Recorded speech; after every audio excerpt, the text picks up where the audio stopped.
Hello dear friends, Patrick here. How you doing? Hope you're doing well today. I want to make a quick video to address a post that a friend of mine shared with me on Facebook. They asked me to check out a video that gave 200 reasons why the creator of the video didn't believe in a spherical earth.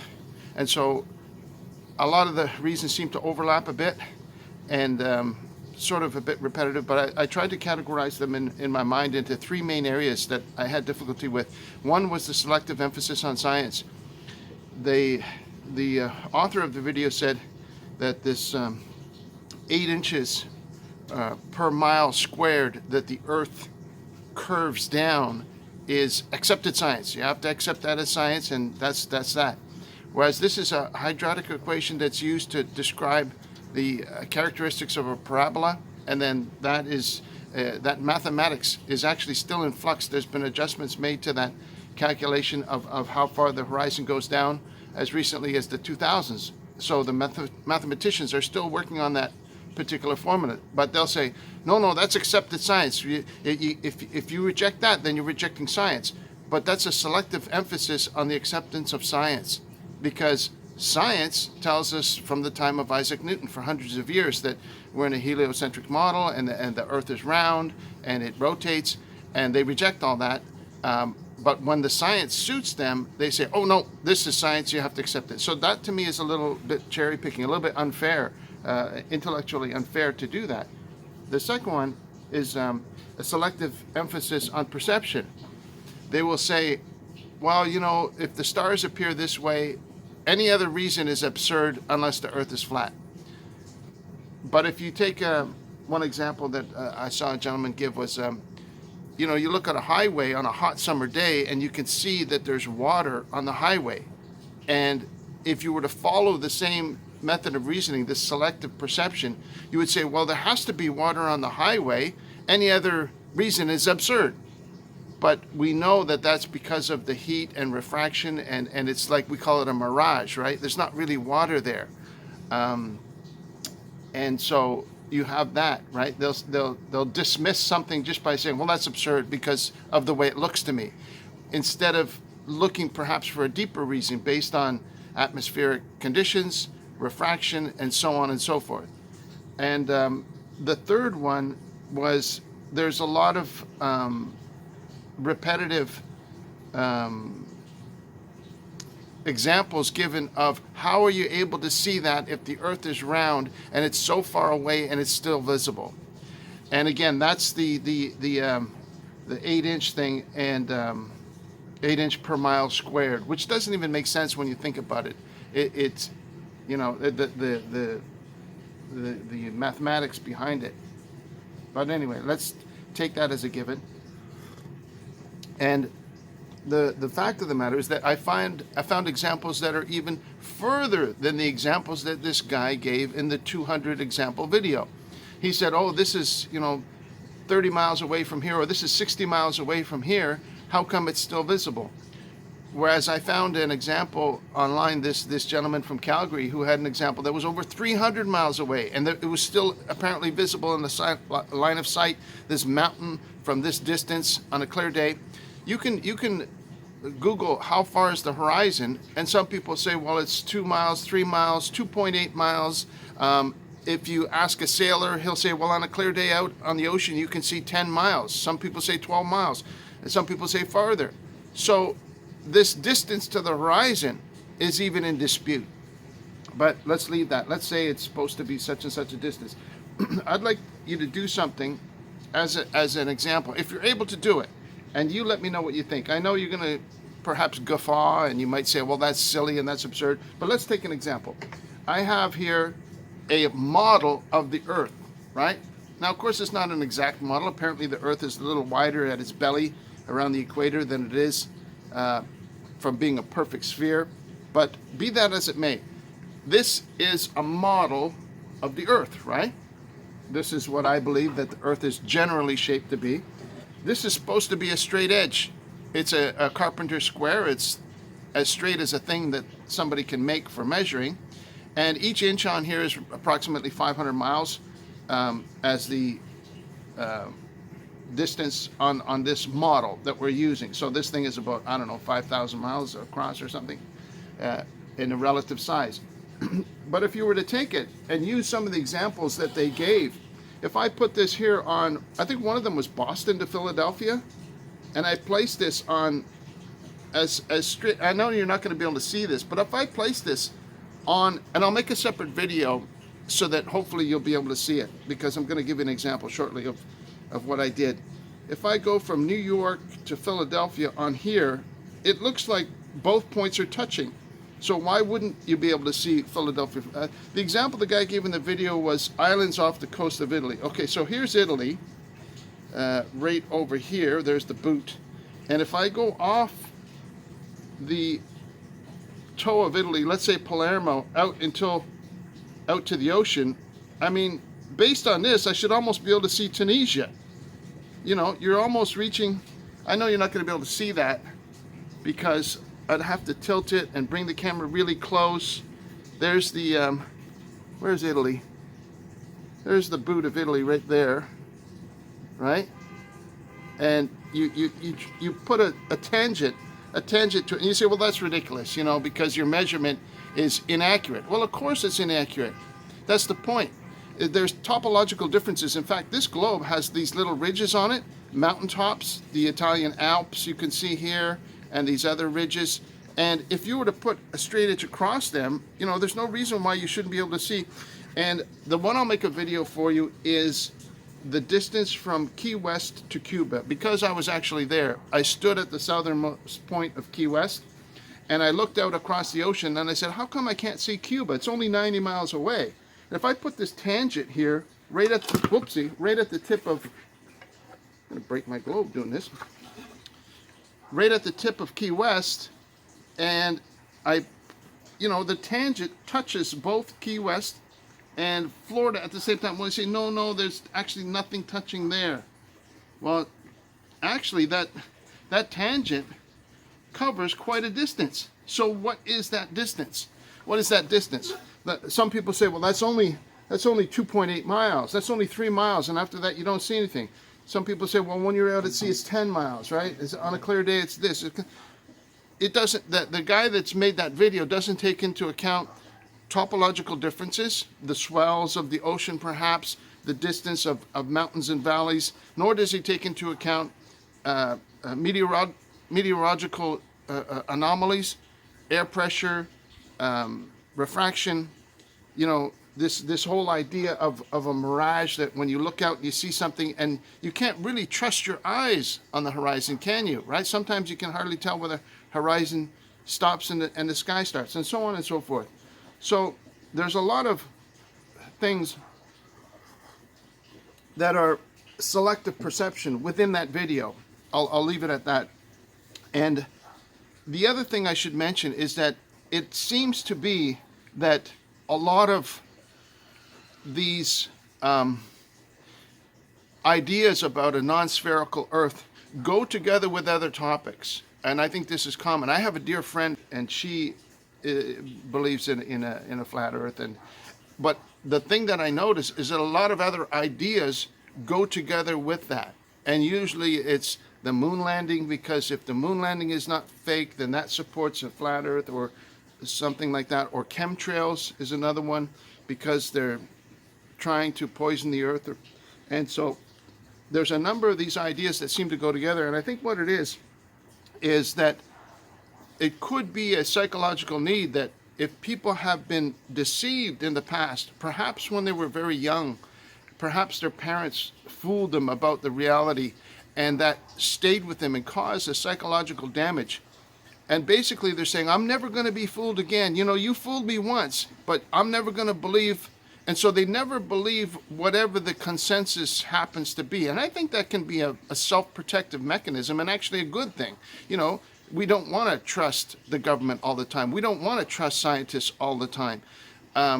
We should question what our eyes are seeing and what we're perceiving and so on and so forth. And so I don't look down on people that believe in a flat Earth or an Earth of a different shape. And I'd like to be able to say that well, if the earth is a different shape than a sphere, then I'm okay with that. If the earth is, if they are poisoning the skies with chemtrails, I should be able to say, well, let's figure out, my dad was an aircraft engineer for his whole life, and he worked on airplanes, essentially, right?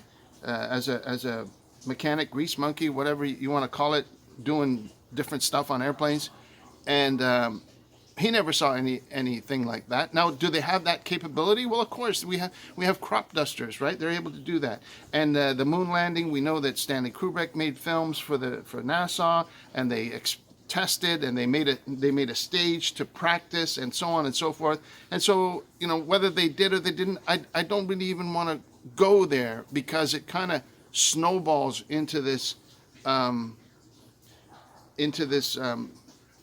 self-defensive type of way of thinking, saying, okay, if you accept these truths, then you're part of our inner circle. And I think there's many different groups that do that. In fact, even the Christian religion, you say, well, if you follow this method and you do these things, then you get to be a part of what we are.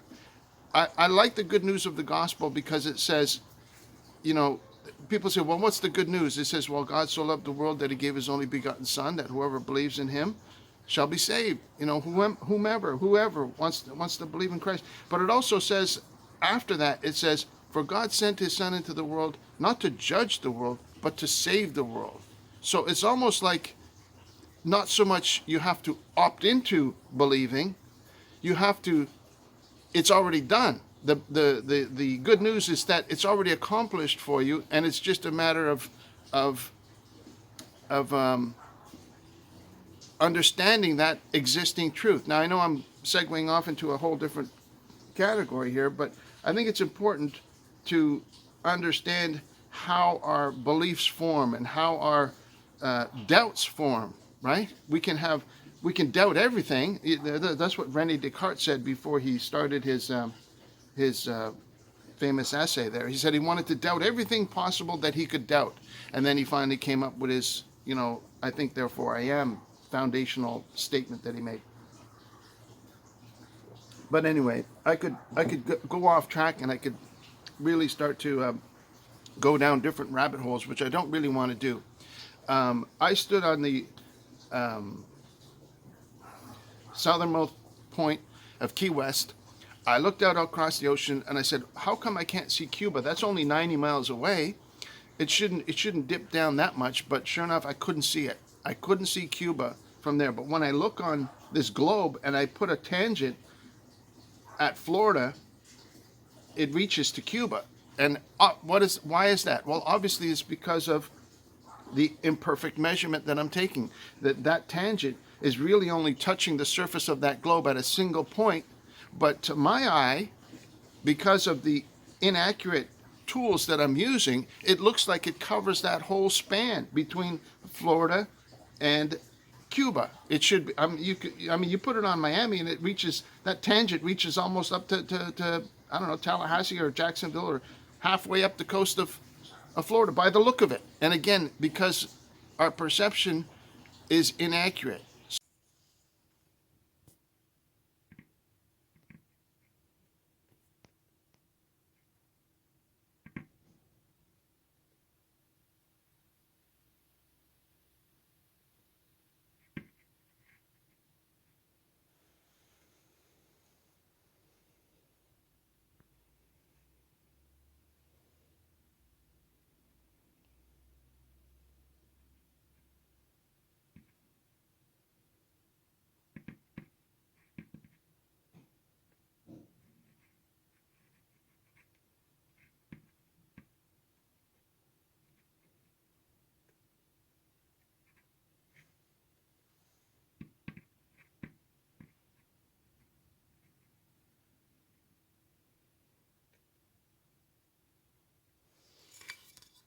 So if it's inaccurate on a model like this, isn't it possible that our perception could be inaccurate in other things? And so, yes, we should always question the perception that we're experiencing.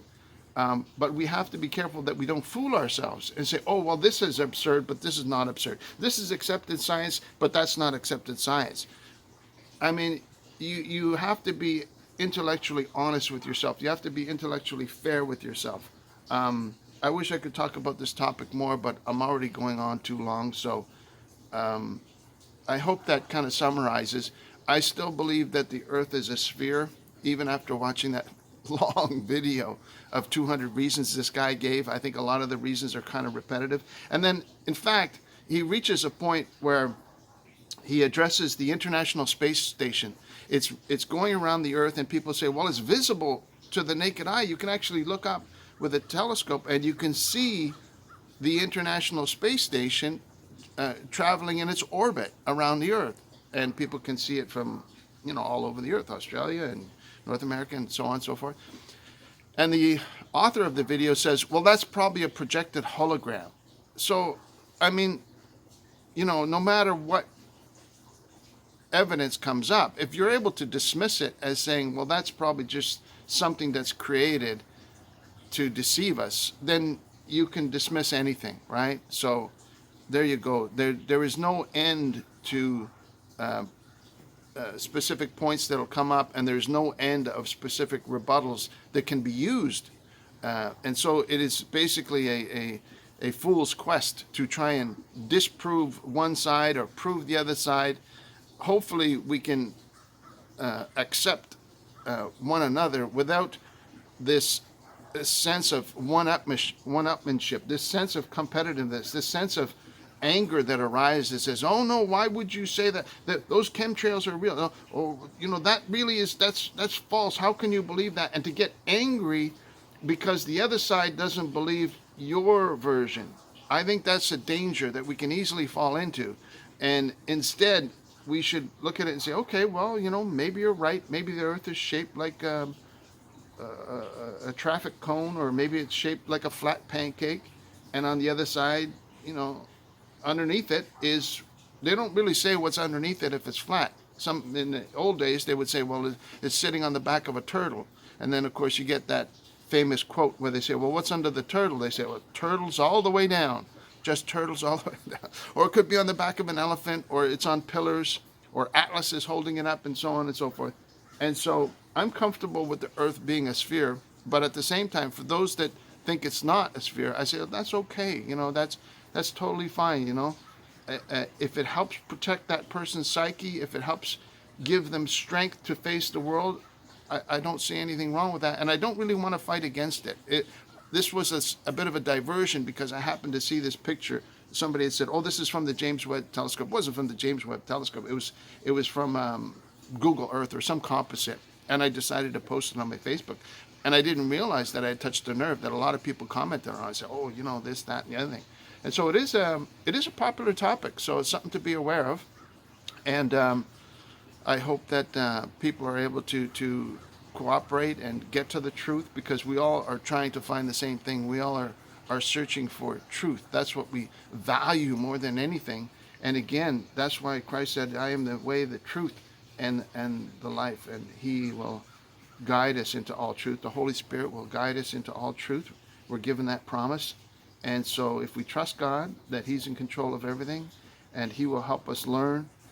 We're still learning. Mathematics is still evolving. Science is still learning new things every day. And perhaps as history moves forward, we'll get better evidence of different things. And I'll be wrong in some areas, and other people will be wrong in some other areas. And some areas will be right. And we will progress until the Lord comes back. So God bless you. Thank you for watching. I hope you're doing well. And if you have any comments, I'd be happy to hear about them. Take care of yourself. Or if you've got any interesting videos, I'd love to, you can post them in the comments. I'd love to see them too. Take care of yourself. We'll talk to you soon, okay? Bye-bye now.